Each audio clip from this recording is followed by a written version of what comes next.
Welcome to the Retail Insider video interview series. I'm your host, Craig Patterson, and we're joined here today with a special guest.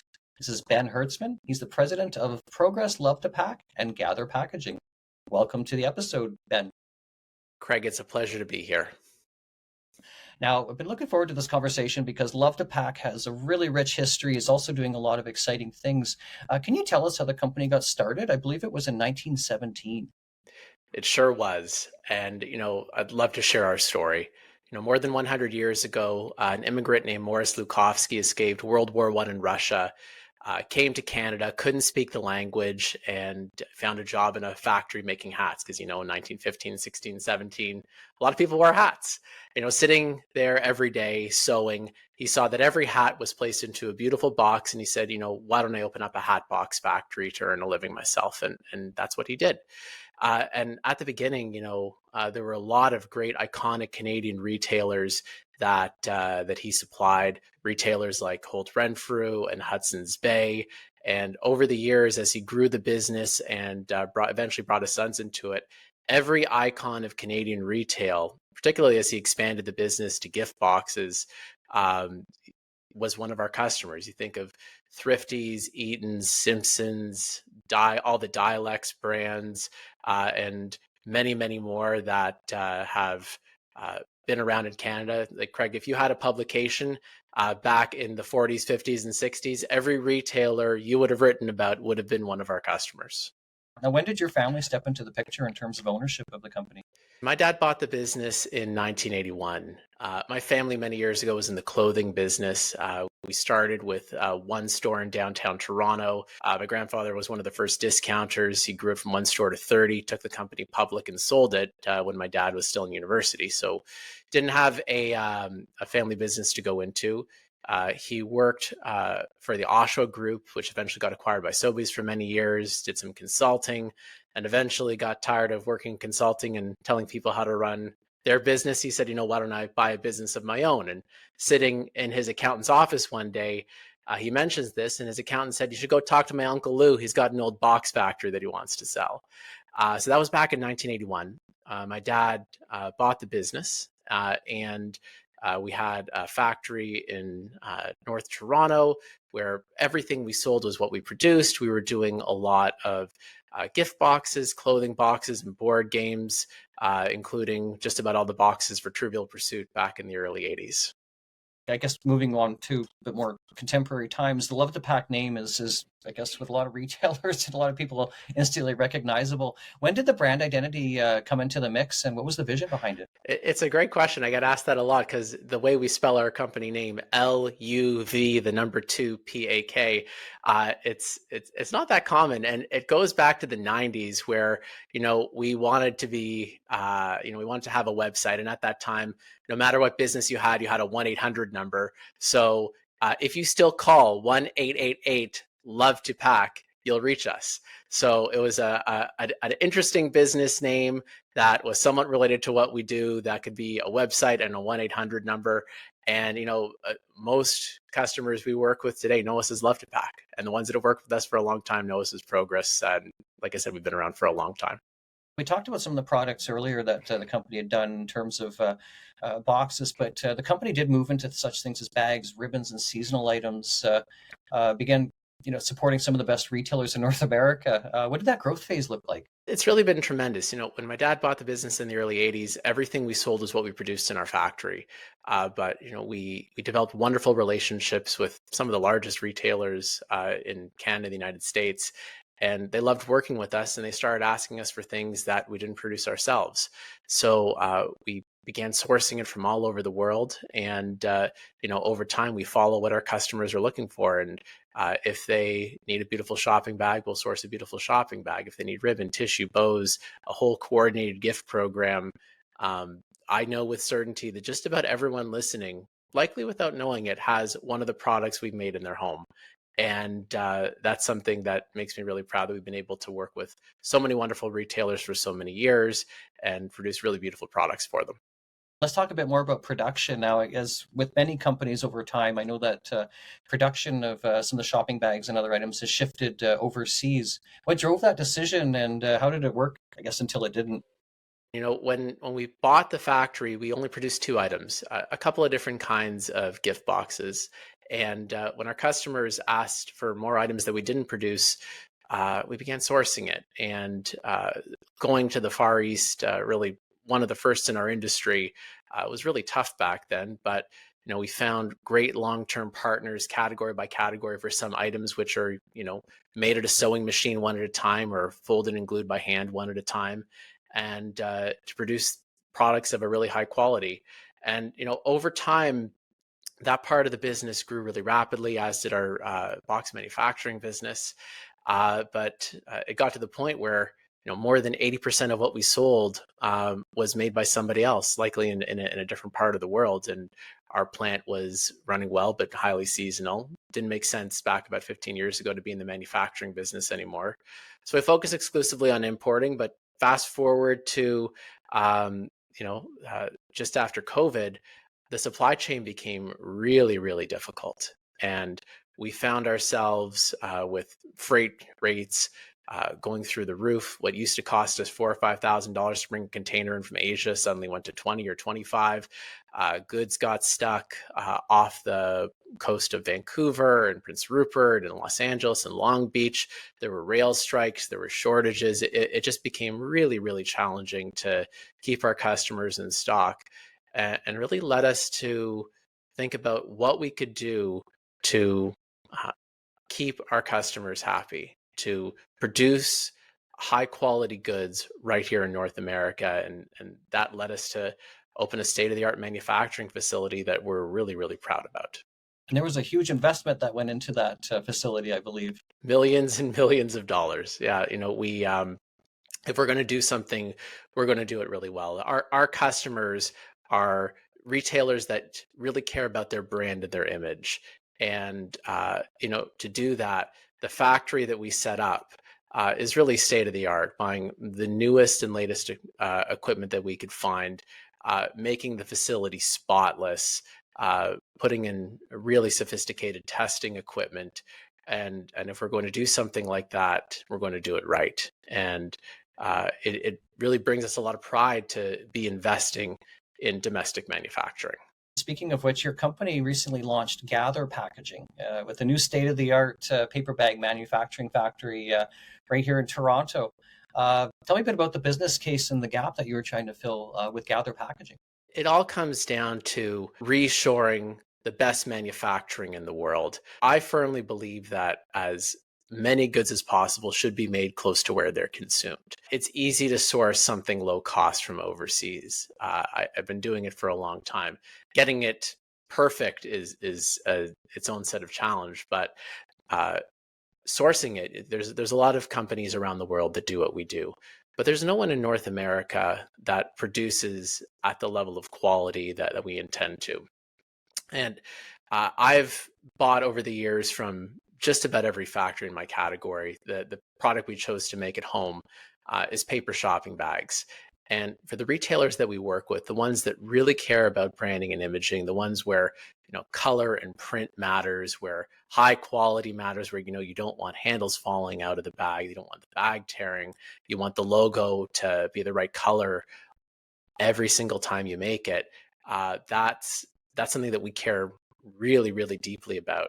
And as we built our facility, we thought about what are the best factories in the world that we've ever worked with? What's the type of equipment they use? What are the standard operating procedures they have in place? We've, for a lot of the factories that we've sourced from over the years, we were their largest customer. We instilled really high quality standards to ensure that when we placed a large order, truckloads and truckloads and truckloads worth, like my business, Craig, is selling 25-cent items by the truckload. And when you're making millions of something, it's easy to make one sample, but when you are making something over and over and over again, getting it right is a tough thing to do. So as we decided to take the leap and bring manufacturing in-house and bring manufacturing back to Canada, we wanted to do it right. And we're so proud of what we're building here. Now, let's talk about sustainability. I know a lot of retailers are seeking that out, or their customers are telling them to seek that out. But while at the same time, a lot of retailers are looking for something that's going to be cost effective, not to mention look good. How do you balance all of that with, with shopping bag manufacturing, with what the company does? Craig, in my business, sustainability is table stakes, and we've been sustainable for a long time. My company stopped selling plastic bags almost 20 years ago. We really believed that we needed to be pioneers even before it was popular in the market of what the sustainable alternatives were. And for the products that we produce in-house, they're paper shopping bags. Every single bag we produce is recyclable. Most bags are made with recycled materials. Most of our paper comes from Canada. And when you're able to bring, and of course, the inks we use and the glue that we use and the corrugated cartons that we use, as much domestically as possible, as much made from recycled materials as possible, everything can get put in the recycling bin at your home. And it can still be beautiful and it can still be functional. That's sustainability. And it doesn't have to cost anymore. And the retailers that we speak to, for a long time, they all wanted to be sustainable, but a lot of them weren't willing to make the leap if it costs anymore. But now we're seeing more and more retailers saying, I believe that I can have a product that is affordable, I can have a product that is sustainable, and I can have something that really reflects my brand and image. Now, you've worked with retailers, big and small. What are the smartest retailers doing in terms of packaging, and what are some of them missing? The best retailers that we work with don't think of packaging as an expense item or necessarily a supply item. They think of it as a walking billboard. With certainty, if you invest in a beautiful shopping bag or gift box, and I can talk a lot about e-commerce packaging as well, because that's a whole different animal. That is a representation of your brand that is going to live on from the moment your customer leaves the store. And if you're and it's an extension of the experience that you want to create. And I know that all the retailers listening to this spend a lot on the in-store experience, on the fixtures, the lighting, the staff training, the rent, everything that goes along with it. They spend a lot on out-of-home media, digital ads, everything to bring the customers to their stores or to their website.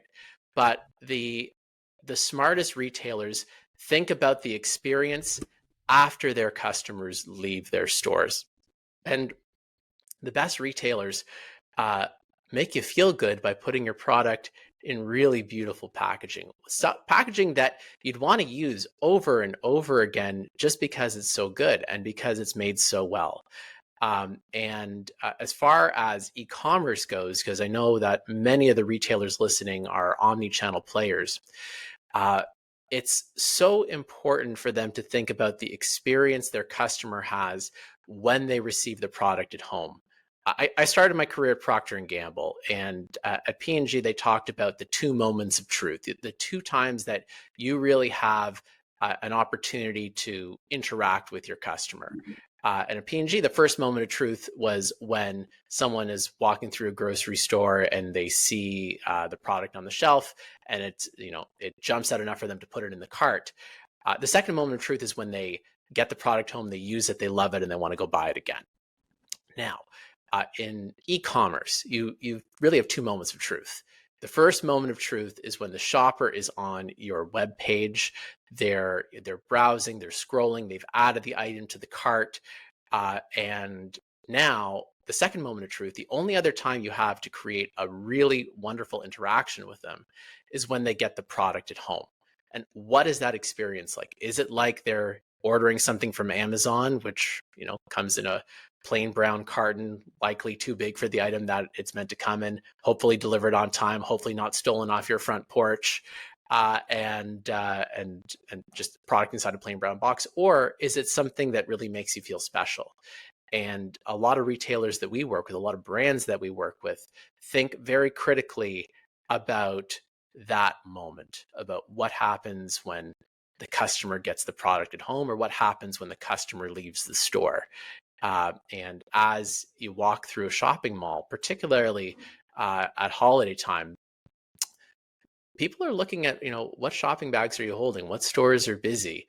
And like I said, a beautiful shopping bag with a well-printed logo or well-printed artwork is a walking billboard. And that's something I'd encourage all retailers to think about.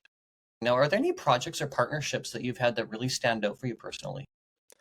Absolutely. I think one that really makes me proud is the relationship that we've built with Harry Rosen. Now, we've been working with Harry Rosen for over 70 years. As long as Harry Rosen has been around, we've been producing their packaging. Going back to when Harry had one store on Parliament Street, to when Larry took over the company, and now Ian and Graham are running it. Now, we've worked with them a long time, and Ian and I know each other as well. We grew up together, and we've been supporting them through all different sorts of evolutions. And now the iconic green program we've had that they have, every piece of packaging they buy is produced by us. And it's beautiful, it's sustainable, it's iconic, and we're really proud to be their partner. And it's the example that we show any retailer that we speak to that wants to upgrade their packaging to something that where every piece of packaging is fully recyclable, everything is beautifully made, everything coordinates, every item it's the same shade of green no matter when you buy it, and really makes you feel special when you buy a beautiful piece of clothing. um, that's what we look to, and we're really proud of our partnership with them. I love Harry Rosen. It's a great retailer. And what do you see as the next chapter for growth for Luv2Pak, for Gather Packaging, and for Canadian retail generally? It's an interesting time in Canadian retail, and I think that there's certainly going to be headwinds, at least for the foreseeable future. Inflation is still ticking up. I think we're seeing some slight pullbacks in discretionary consumer spending, and particularly the uncertainty about tariffs are weighing on Canadian consumers. So, I the short term I think might be a little bit rocky. Longer term, I feel quite optimistic about Canadian retail. I believe that Canadian consumers really gravitate to well-run, iconic Canadian brands, and we support most of them. As far as what's next for our company, we're so excited to be investing and building state-of-the-art manufacturing right here in Canada. And we're going to continue to invest. We've got right now 8 manufacturing lines up and running. We're in production. It's thrilling. Every day making something. It's wonderful, and we're going to continue to build on that. And as far as our core business, Luv2Pak, goes, we follow our customers. Luv2Pak is a design and sourcing and distribution business. And no matter what our customers ask for, no matter what challenge they give us, we rise to the occasion and produce beautiful things for them. And Craig, I know with certainty we're going to continue to do that. Now, there's a lot of talk about resilience, I guess, in North America, but few have actually built the infrastructure. What's your message to retailers that might still be sitting on the fence? When you run a business, there's challenges that come up every single day, and I believe you've only failed when you've given up. And when you're building something challenging like a manufacturing business, when you have a company that's been around for 108 years, there have been many good days. There have been many good years. There have been many challenging days, many challenging days, many things that have come at us from left field, and we've persevered. We've figured out a way. We're entrepreneurs. We're fighters, and I'd encourage anyone that sees a challenge to be nimble, adapt, to do your best, realize you might not have all the answers, and it's just despite all the challenges we faced, it's worked out okay for us. It hasn't been easy, but we're standing here today, over 100 years old, really proud of what we've built. Now, the company, of course, has a long legacy to it. At the same time, you've reinvented the company and been nimble. How do you balance the legacy of the company versus innovation at the same time? I think there's some principles that don't change over the years. We've kept many of the same customers for decades, because they know they can trust us. No matter what we produce, it's going to be of a really high quality. And I know that most vendors across categories will say we produce goods of a high quality, but really it stems from the fact that, Craig, over the years we've made so many mistakes, we just don't want to make them again. So we've built really strong standard operating procedures in place to ensure we get our customers exactly what they want every time. Our staff tenure, again, people have stuck with us for decades. There are people working at this company longer than I've been alive, and I'm really, really proud of that. As far as innovation goes, we follow our customers, we follow the trends. We present to everyone we speak to what we believe to be, state-of-the-art options that are sustainable, beautiful, and cost-effective. And we're going to continue to do that. It's hard to predict what the trend's going to be 2 years, 5 years, 10 years from now. But I know that because we work with so many different retailers, most retailers listening to this podcast have likely worked with us or are working with us right now. As we continue to speak to all of them, they'll see the best-in-class examples from all over the world, what great looks like, what sustainable looks like, what beautiful looks like, and give everyone the opportunity to take the leap. Now, for retailers listening, what advice do you have for staying relevant in a world that is constantly changing? I can't profess to know the answer because when I don't run a retail store, but I work with many of them. The best retailers that I know are nimble, are adapt. I think my friend Ian from Harry Rosen said, if you dislike change, you're going to dislike irrelevance even more. So we believe that the best retailers are the ones that see the trends, follow the trends, are nimble, that have got that are financially strong, that are willing to take risks, and the great ones really do stick around.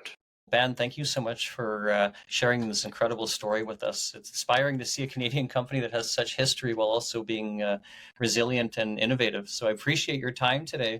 My pleasure, Craig. This was a lot of fun. This has been Ben Hertzman. He's the president of Progress Luv2Pak and Gather Packaging.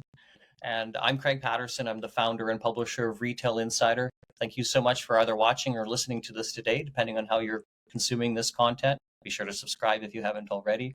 Thank you again for being here with us today. Take care and bye for now.